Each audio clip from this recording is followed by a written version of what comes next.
ఈరోజు ఈ God's vision ఆధ్వర్యంలో జరుగుతున్న ఈ క్రిస్మస్ వేడుకలకు నన్ను ఆహ్వానించినందుకు ముందుగా మీ అందరికీ పేరు పేరున నా కృతజ్ఞతలు ధన్యవాదాలు తెలియజేస్తా ఉన్నా.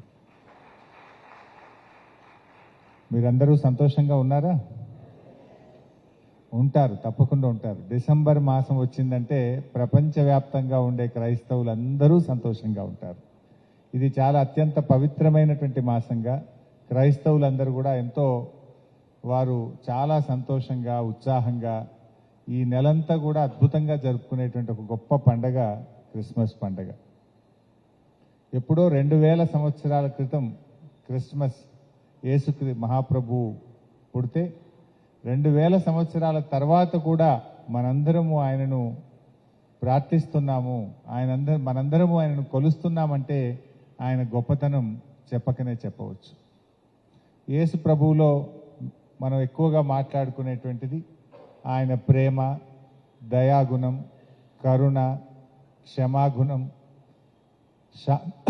శాంతి, ఇవన్నీ కూడా యేసు ప్రభువులో మనం నేర్చుకుంటూ ఉంటాం, అందరం కూడా ఆచరించే ప్రయత్నం చేస్తూ ఉంటాం.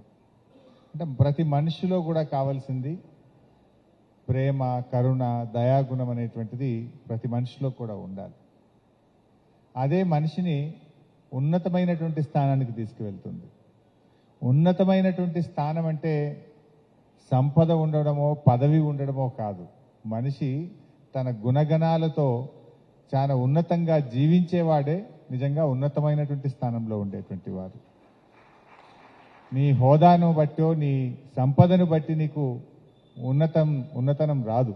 అది నీ గుణంను బట్టి వస్తుంది, నీ యొక్క నడవడికను బట్టి వస్తుంది, నీ మంచితనాన్ని బట్టి వస్తుంది అనేది యేసు ప్రభు మనందరికీ కూడా ఆయన బోధించడం జరిగింది.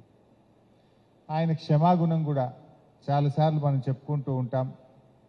ఎవరైతే యేసు ప్రభువును పట్టించిన వారు ఉన్నారో, సిలువపై ఉన్నప్పుడు ఆయనను హేళన చేసిన వారు ఉన్నారో, ఎవరైతే సిలువ మీద ఆయనను చంపడానికి ప్రయత్నం చేస్తున్నారో వారందరినీ కూడా క్షమించమని ప్రార్థన చేసినటువంటి గొప్ప మహనీయుడు యేసు ప్రభు. అంటే ఆయన నుంచి అవన్నీ కూడా మనం నేర్చుకోవాల్సిన అవసరం ఉంది. సో అలాంటి యేసు ప్రభు యొక్క జన్మదినం డిసెంబర్ 25వ తేదీన ఉంటుంది. మరి ప్రపంచమంతా కూడా ఈ నెలంతా కూడా మరి క్రిస్మస్ పండుగను జరుపుతూ ఉంటారు. ఈ నెలంతా కూడా జరుపుతారు. బహుశా ప్రపంచంలో అతి ఎక్కువ మంది జరుపుకునేటువంటి పండగ ఏదంటే అది క్రిస్మస్ పండగ.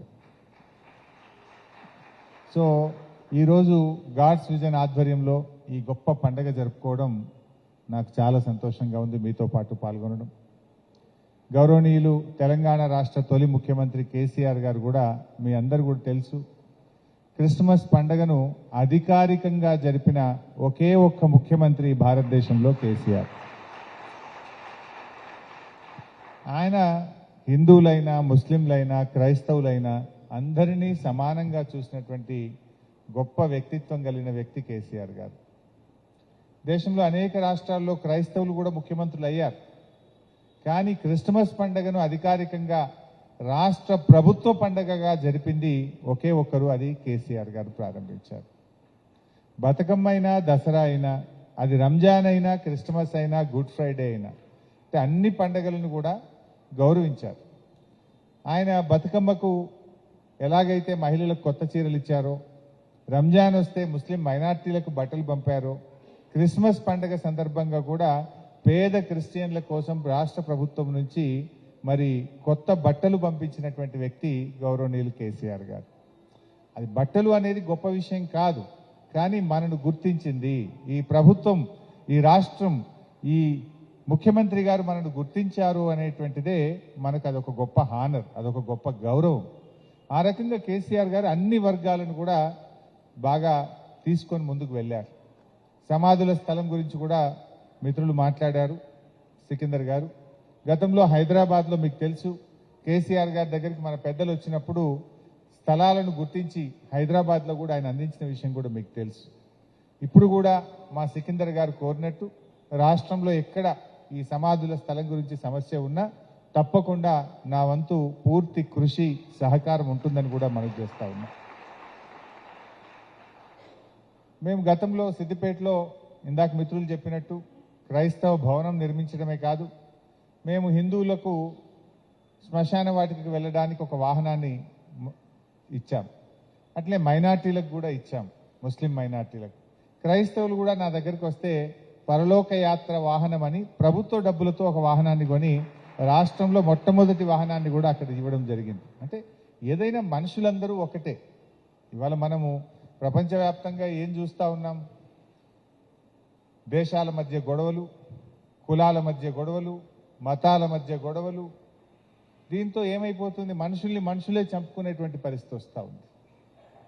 ఇలా యేసు ప్రభు మనకేమన్నారు? ప్రేమ, దయ, అన్ని క్షమాగుణం ఉండాలి, అందరూ కూడా సహనంతో ఉండాలి, శాంతితో జీవించాలి అన్నారు. మరి ఎందుకు ఈ గొడవలు? కులాల మధ్య గొడవలు. రోజు పొద్దున్నే పత్రికలు చూస్తే, టీవీలు చూస్తే ఒక కులం ఇంకో కులం మీద పెత్తనం చేసే ప్రయత్నం, లేదా ఒక మతం ఇంకో మతం కంటే గొప్పదని చెప్పే ప్రయత్నం, లేదా ఒక దేశం ఇంకో దేశాన్ని ఆక్రమించాలనేటువంటి ప్రయత్నం. దీని అన్నిట్లో కూడా మనం గమనించాల్సింది ఏంటంటే, అంటే ఆ దయ, ఆ శాంతి అనేటువంటిది లేకపోతే ప్రపంచం అంతా కూడా ఆగమైపోతుంది.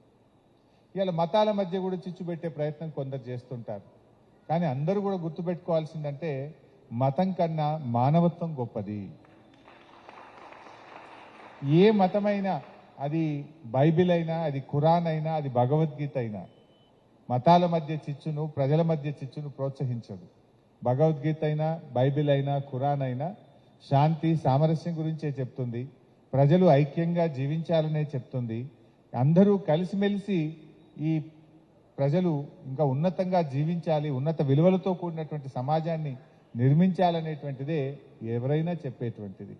అందువల్ల యేసు ప్రభువు గారి ఆయన సూక్తులు కానీ, ఆయన మాటలు కానీ మనము వినడమే కాదు, నిజ జీవితంలో ఆచరించి ఇంకా ఉన్నతులుగా అందరూ కూడా ఎదగాలని చెప్పి కూడా ఈ సందర్భంగా నేను ఆకాంక్షిస్తూ, మా మిత్రులు సికిందర్ గారు భవిష్యత్తులో ఈ గాడ్స్ విజన్ ఆర్గనైజేషన్ ఇంకా బలోపేతం చేయడానికి కానీ, దీన్ని ఇంకా విస్తరించడానికి కానీ, క్రైస్తవుల అభివృద్ధి కోసం కూడా తప్పకుండా నేను వ్యక్తిగతంగా కానీ మా బీఆర్ఎస్ పార్టీ కట్టుబడి ఉంటుందని, అందరూ కూడా ఇంకా సంతోషంగా ఉండాలని మరొకసారి మనసారా ఆ యేసు ప్రభువును ప్రార్థిస్తూ, so I wish you advance happy Christmas.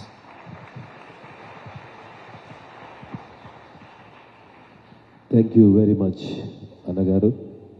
చాలా చక్కని మాట. యేసు ప్రభు 2 ఆజ్ఞలు ఇచ్చాడు. రెండవ ఆజ్ఞ ఏంటంటే, నిన్ను వలే నీ పొరుగువారిని అన్న మాట అంతా కూడా లోకంలో సమస్యలు ఎందుకున్నాయంటే, పక్కవాన్ని ద్వేషంతో చూస్తున్నారు, పక్కవాన్ని పగతో